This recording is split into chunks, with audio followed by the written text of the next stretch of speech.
আজকের ভিডিওতে আমি দেখাবো তোমাদেরকে চতুর্থ শ্রেণীর 2026 সালের নতুন বই কিভাবে ডাউনলোড করতে পারবা। তো অনেকে হয়তো ডাউনলোড করতে গিয়ে এইভাবে এরকম শো করছে, হয়তো ডাউনলোড করতে পারো না, যে sorry you can not view or download this file at this time, মানে ডাউনলোড করতে গিয়ে হয়তো এরকম লেখা আসছে, তুমি দেন আর ডাউনলোড করতে পারো নাই।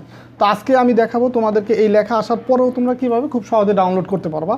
তো বই ডাউনলোড করার জন্য প্রথমে আমাকে যেতে হবে এই গুগল ক্রোম অথবা ফায়ারফক্সে গিয়ে এনসিটিবি এটা লিখে আমি ক্লিক করব। দেন হচ্ছে এনসিটিবির ওয়েবসাইটটা ওপেন হবে।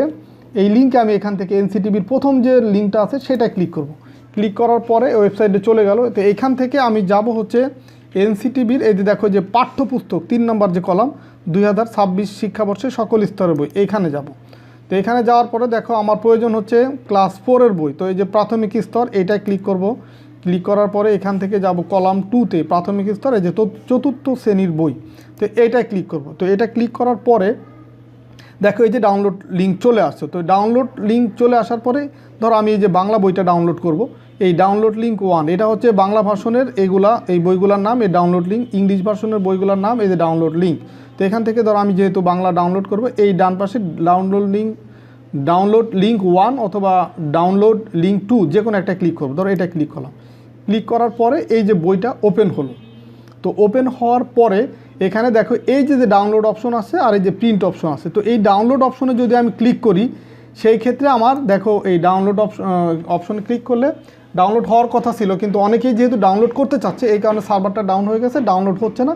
এই যে এইরকম লেখাটা আসছে। তো আমাদের তো ডাউনলোড করতেই হবে।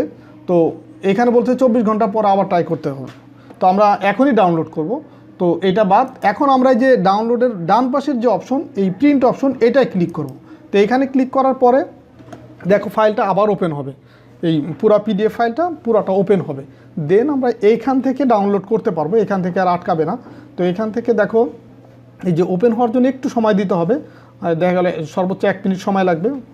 তো এই যে দেখো ওপেন হয়ে গেল। এখন এইখানে যে ডান পাশের উপরে 2টা অপশন আছে, ডাউনলোড আর এটা হচ্ছে প্রিন্ট। তো এইখান থেকে আমরা যাব ডাউনলোড অপশনে। এই যে ডাউনলোড অপশনে ক্লিক করলাম। ক্লিক করার পরে এই যে বইটা দেখো এটা ডাউনলোড করতে, আমি কোথায় ডাউনলোড করব সেটা শো করতেছে। এই যে ডাউনলোড অপশনে অটোমেটিক চলে যাবে, তুমি চাইলে অন্য কোনো ফোল্ডারও নিতে পারো। তো আমি এখানেই সেভ দিলাম। এই যে দেখো ডাউনলোড শুরু হয়ে গেছে, যে এখানে এই দেখো ডাউনলোড হয়েও গেছে। তো এখন এখান থেকে আমরা এই যে ক্লিক করলাম। ক্লিক করার পরে এই যে দেখো চতুর্থ শ্রেণীর বাংলা বই, এই যে এটা ডাউনলোড হয়ে গেছে। তো এইখানে আমি এই ক্লিক করার পরে এই যে দেখো এটা ওপেন হয়ে গেল। এই দেখো এটা ওপেন হয়ে গেল। তো তুমি এখান থেকে চাইলে এই যে রাইট বাটন ক্লিক করে তোমার যে ফোল্ডার আছে সেই ফোল্ডারে চলে যেতে পারো, শো ইন ফোল্ডার। এখান থেকে এই যে দেখো ডাউনলোড অপশনের ভিতরে এই যে ওপেন হয়ে এই ফাইলটা চলে আসছে।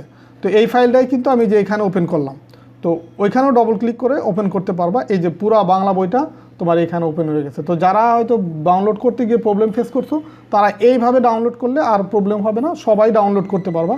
তো আশা করি তোমরা ভিডিওটা দেখে অনেক উপকার হবে তোমাদের, বা ডাউনলোড করতে পারবা। তো তারপরেও যদি কেউ প্রবলেম ফেস করো বা কোনো সমস্যা মনে করো, তো কমেন্টসের মাধ্যমে আমাকে জানাতে পারো। প্রয়োজনে আমার কাছে ডাউনলোড করা বই আছে, সেগুলোর লিঙ্ক তোমাদেরকে দিয়ে দিব, সেখান থেকে ডাউনলোড করতে পারবো।